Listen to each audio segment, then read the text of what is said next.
Doo-doo cave. Damn, that's crazy. Oh my god. Doo-doo cave, bruh. It is the cave is named after DDG though. Cave diving. Wow, it's scary. It's fucking scary, but it's super avoidable. I gotta react to this, man. Woo, man, most painful cave deaths ever. Let's go, bruh. Cueva, Los Angeles tragedy. On May 30th, 1999, Francis Reyes, an experienced National Cave Rescue Commission guide, led 17 people into Cueva, Los Angeles in Puerto Rico. Among them was Elba Vasquez Gonzalez. The group entered the cave shortly after noon, and the group followed a stream passage that initially seemed safe. As they went deeper, Reyes noticed the stream's flow got stronger. The group didn't know that heavy rain had fallen in faraway mountains, sending water rushing through the cave. Feeling danger, Reyes decided to take the group toward higher ground. As the water level started to rise, the gentle stream became a dangerous current and panic set in. He told everyone to climb a steep rocky slope leading to an upper passage. I don't want to see a group Reyes of and people die. I don't. Vasquez were last. As they approached the slope, Vasquez had trouble keeping her balance on the slick ground and fell. God. The current swept her downstream right away. Her head struck the cave wall, and she lost consciousness. Reyes jumped into the dangerous water immediately. Fighting against the current, he reached Vasquez and grabbed her with one arm while bracing against rocks with the other. Struggling against the powerful flow, he made his way back to the slope with Vasquez still unconscious. When he reached the bottom of the slope, he was almost too tired to move. Using his last bit of strength, he lifted Vasquez up, and the group pulled her to safety on dry ground above. As Reyes attempted to climb up himself, a huge wave surged through the passage. It struck him with tremendous force, breaking his grip on the rocks. Bro, listening to these cave diving deaths, bruh, it's so tough. Like, it's so avoidable, but it's like at the same time, bruh, I just feel so sorry for them. Not gonna lie, watching these cave diving videos are pretty fucking addicting, right? They're pretty fucking addicting. I mean, Jesus. Dude, this is just sad. Like, okay. Vasquez, now conscious, reached for him desperately. Their fingers briefly touched before the current pulled him beyond reach as he was swept away into the cave. The other guides led the group to a dry chamber higher in the cave, and they waited there together, making sense of what just happened while Vasquez sat apart from the group, crying. Rescuers arrived by dawn, but struggled with the high water levels. Hours later, they reached the trapped group and rescued them. Despite her injuries, Vasquez insisted on walking out without assistance. Vasquez was taken to the hospital where she was found to be in good condition, but unfortunately, Reyes's body was recovered downstream later that day. Roaring River Cave. Damn.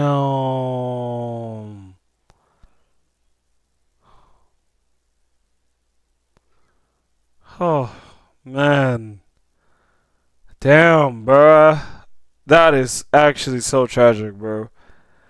That ain't the most tragic one, but dude, these are they're just so educational and scary, but it's like, bro, holy. On October 14th, 2022, a team of cave divers came to explore the underwater passages of Roaring River Cave in Missouri. This cave was challenging to dive as its underwater passages went down steeply, requiring special diving skills and equipment. The team had specific jobs. 2 divers would go to the deepest parts of the cave. Eric Hahn, a 27-year-old diver, would work with another diver, which we'll call Marty, to place extra air tanks at 130 feet and 190 feet below the surface. These tanks would provide emergency air if needed. Hahn used a Wait. So, are they in like a good spot? Because that didn't look like a good spot. That just looked like he just fucking set it on the ground and expected it to stay there. Brother, I don't know if you know basic physics, but everything is in motion. Nothing ever stops moving, okay? There is no such thing as fucking stillness, alright? This is not the 1600s or whatever fucking year they thought that the shit was fucking still, alright? So wherever you put that bitch, make sure it's fucking secure, bro, because what in the actual fuck are you thinking? Man, I just pray that these guys are alright, bro. Well, they're deaths, so I want to watch like a more of an optimistic video, like craziest saves of all time. Like, I'm pretty sure that would be an interesting ass video to watch. the special breathing device called a rebreather. This equipment reuses breathing gas by removing carbon dioxide and adding oxygen as needed, allowing divers to stay underwater longer. At 11:12 a.m., Han entered the water and started following the guideline. As he went deeper, it got colder and darker, with only his dive lights showing the way. 12 minutes later, Han reached the 190-foot point. He briefly met with another diver who later said Han seemed fine with no signs of trouble. Just 1 minute later, though, something went wrong. Han suddenly crashed into his partner Marty and began swimming up quickly, which is dangerous at that depth. Marty knew this was an emergency and followed Han to help. Marty caught up when Han hit a rocky ceiling at 165 feet. Han was struggling with his breathing equipment. The situation got worse when Han pulled out his mouthpiece without closing it, letting Why? No, why? Why did he do that? Oh, damn. They weren't looking. This is... water into his breathing system. These convulsions matched the signs of oxygen poisoning, which happens when a diver breathes too much oxygen at depth. Marty tried to hold... What? That's insane. Oh my god. What? How? Oxygen poisoning? That's a new one, right? oxygen poisoning, which happens when a diver breathes too much oxygen at depth. Marty tried to hold Han while managing both the convulsing diver and the emergency mouthpiece, but they ended up sinking to the bottom at 204 feet. The water quickly became cloudy as their struggle stirred up silt from the cave floor, and eventually, it became too dangerous for Marty to continue the rescue. He couldn't see the guideline anymore. He was getting tired, and his own air supply was running low. Meanwhile, another diver had gone up to get help. Marty, forced to give up the rescue attempt, started going back up and met another team member during a safety stop. This diver tried to go down to help Han but faced the same problems: cloudy water, distance from the safety line, and dangerously high oxygen levels at that depth. Just 23 minutes after Han entered the water, another team member saw Marty coming back without Han. The surface manager stopped any more rescue attempts, telling all divers to complete their safety stops and exit safely. Rescue operations began at 4 p.m., almost 5 hours after Han entered the waters, when the Missouri Highway Patrol diving team arrived. They found Han's body at about 200 feet deep. When examined, Han's main mouthpiece was open and out of his mouth. His backup mouthpiece, instead, was in his mouth with a small air leak. His tank still had air, showing he didn't run out of breathing gas. Cave diving experts found that Han seems to have miscalculated how deep he could safely go with his breathing gases. His main gas didn't have enough helium for diving at those depths, making him more likely to get nitrogen narcosis. Besides, Han had also been manually adding too much oxygen to his system at 190 feet. Even small additions of oxygen can quickly reach dangerous levels at depth, possibly causing the oxygen poisoning that was noted. Doo-doo Cave. Damn, that's crazy. Doo-doo Cave, bruh? Fuck, why is it named that? You know, Pate's Explainer is not very emotional, so he's never gonna be like, oh, doo-doo. Like, but what the fuck is that name, bruh? Cave tragedy. Hey, it is the cave is named after DDG, though. It is named after DDG, bruh.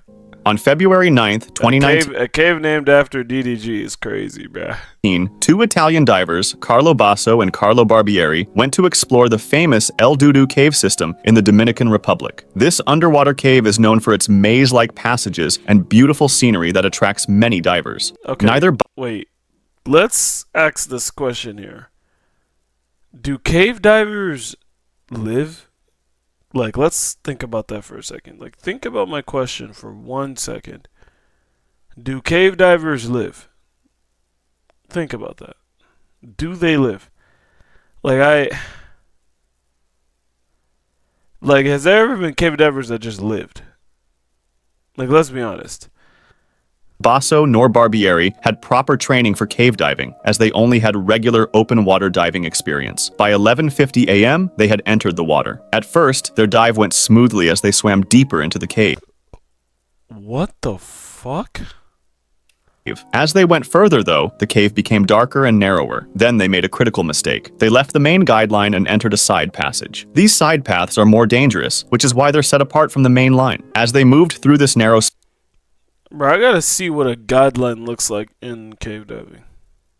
next base, they stirred up fine dirt from the cave floor. The clear water quickly turned dirty, and they couldn't see anything. Their lights only bounced off the floating dirt particles, making them useless. Things quickly got worse. They had lost the main guideline. Every move they made stirred up more dirt, making them even more confused. They couldn't even use hand signals to communicate because of how badly cloudy the water was. Each panicked breath used up their air supply faster. The situation became deadly when Basso's front air tank got tangled in the cave line. As he struggled to move, the line broke, cutting off their only reliable way back to the exit. They were now trapped in an unknown passage with no clear way out and running out of air. When the divers didn't return by mid-afternoon, people waiting on land became worried. The Dominican Republic's Speleological Society was called, and two skilled divers, Philip Lehman and Angel Compra, started searching for them. The rescuers soon found cloudy water, the first sign of trouble. Then, they discovered a broken guideline leading into a narrow, dirt-filled they're dead.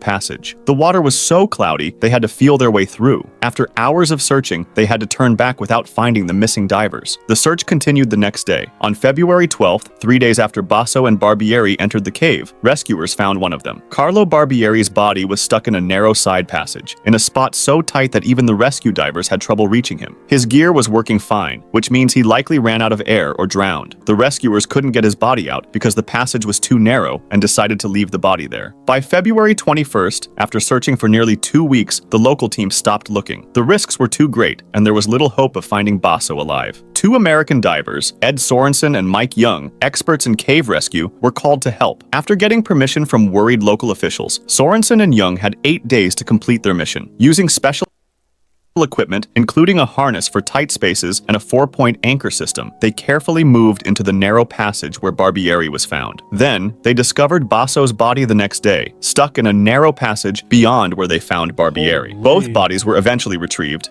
Deepholder Sink 2. Holy shit.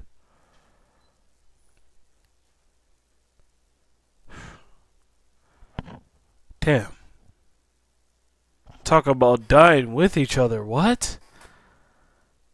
That's ridiculous, bro.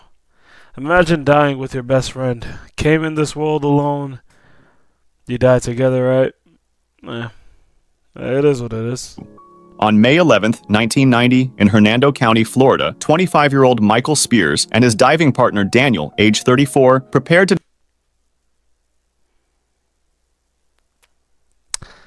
Daniel's gonna live. See, Daniel is gonna live. Florida, 25-year-old Michael Spears and his diving partner Daniel, age 34, prepared to dive into Deepholder Sink 2, one of Florida's most dangerous underwater cave systems. Michael had earned his cave diving certification just 5 months earlier, even though he had completed 75 cave dives. Daniel, however, had over 10 years of experience. Unfortunately, recent rains had reduced visibility, but this didn't stop them. After checking their My niggas saw it was raining and that didn't stop them.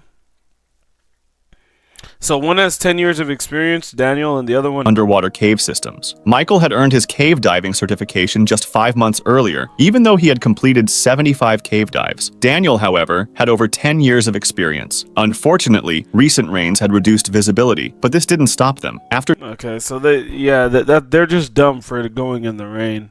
checking their gear, they entered the water. They carefully moved through the 'Cause there's narrow no entrance way. into the main cave. By the time they reached the junction room, the water had become very cloudy. They could barely see a few feet ahead with their lights. They relied on the guideline, a thin rope that helps divers find their way in caves. When they reached the upper circuit line, the water cleared slightly. They adjusted their gear, gave each other okay hand signals, and began going deeper into the cave system. As they went past 200 feet deep, breathing became harder. The compressed air felt heavier in their lungs. At this depth, divers can get nitrogen narcosis, which is like being drunk underwater as it slows thinking and reactions. Damn. What the hell, bro? Oof, man, yeah, this is just a useless hobby, bro. Halfway through their dive, Daniel noticed something wrong. Michael had drifted below the guideline. At first, it was just a few feet, but then he went down faster, as if being pulled. His movements became weird. They were already near 250 feet deep, approaching the same junction room as before, where they would have to go back through the muddy water. When they reached the junction room once again, visibility dropped to 0. Michael reached for the guideline twice and missed. Panic set in. Disoriented, he turned the wrong way, back into the cave instead of toward the exit. Daniel lost sight of him immediately. Michael was fighting for his life. He saw what he thought was a guideline and followed it, unknowingly swimming deeper into an isolated chamber called the downstream ballroom. The increasing depth made breathing harder as carbon dioxide built up in his blood. His vision darkened at the edges, and it was becoming clear that it was the beginning of a depth-induced blackout. When his buoyancy failed, he sank and lost consciousness before reaching the bottom. Meanwhile, Daniel completed his required safety stops to prevent.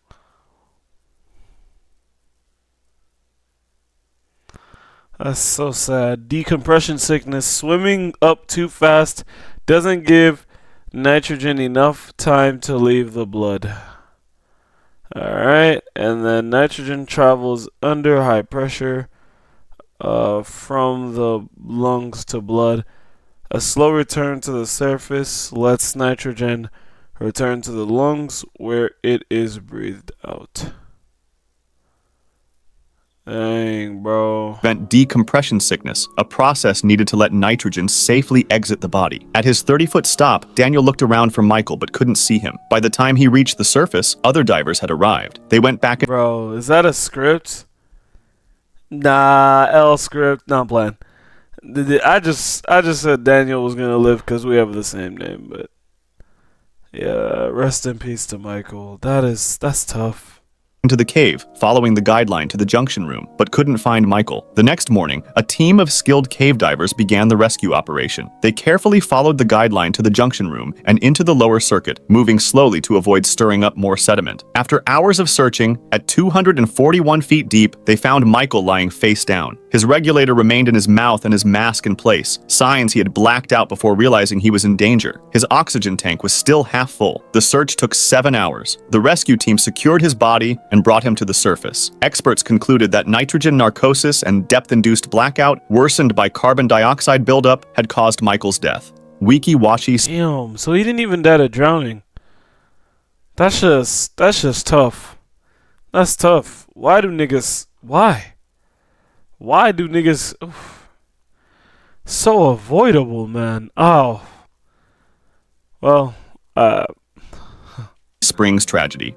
On March 31st, 2012, at Weeki Springs, Florida, 29-year-old experienced diver Marcin Kay was working with the Karst Underwater Research Team to explore and map the underwater caves in the park. After checking their diving equipment, Kay and his team entered the water and started following the guideline. The team moved together in the dark water, studying the cave at depths over 100 feet. They kept a steady pace to avoid getting too much nitrogen in their blood. After finishing their work and starting to come back up, Kay stayed close to the guideline, but around 4:30 p.m., something changed. As they got near the cave exit, Kay suddenly swam away from the guideline. He went up into a tight crack in the rock, a space so narrow that divers with tanks on their sides would have trouble fitting through. His movements became quick and weird. The other divers noticed and tried to signal him with their lights, flashing them to tell him to stop. Since that didn't work, they tried tapping him, but Kay didn't respond normally. He pushed farther into the narrow crack, twisting his body to get through. Safety divers nearby couldn't do anything as Kay squeezed himself deeper into the tight space. After 5 minutes, they saw his breathing regulator wasn't in his mouth anymore. The team immediately called for help, but the narrow crack made it very hard to reach Kay. When a rescue diver finally reached him, it was too late. He wasn't responding, even though his tanks still had plenty of air and his equipment was working fine. Happened? He had